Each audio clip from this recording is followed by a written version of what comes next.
Black tax chechi kwe kubeera nti gw'olabirira ab'eŋŋanda n'ab'emikwano ne bazadde beewammwe gye bakuzaala nti omukazi gwe wawasa bw'ajja ewuwo gye wajja yafumbirwa olina okulabirira baganda be olina okulabirira ba siblings be olina okulabirira bakadde byonna ebyo how do we navigate kwegamba n'obeeraawo nga you inherited problems waliwo ku show ya Doreen ya KFM promo bagikuba KFM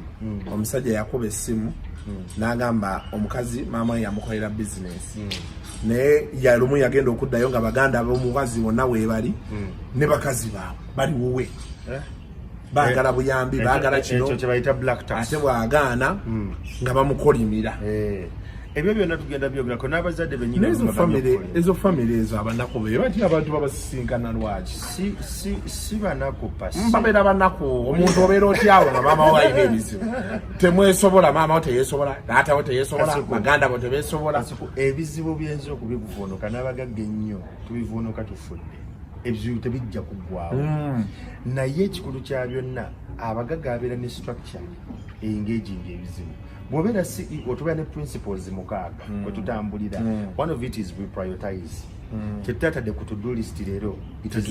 we don't do that. So ne mu black tax omuntu aba just yeetaaga structure tetukugaana kuyamba bakadde bo tetukugaana kuyamba baŋŋanda na mikwano naye tugamba can you be structured ng'obayamba yeyo bagambe anze ekkomo lyange nkoma ku sente zino osukaano sobola mumanyi kyakubiri n'omukyala n'omugamba nti owaayi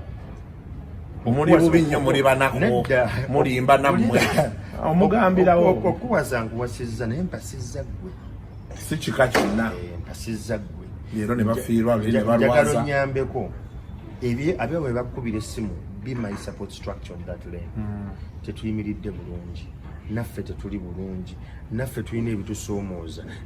oyandika okuyimirirawo balo okitegedde kati gwe bw'oyimirirawo balo kimuyamba kankomewo naye omwana abadde aleese omwana abadde aleese gemazima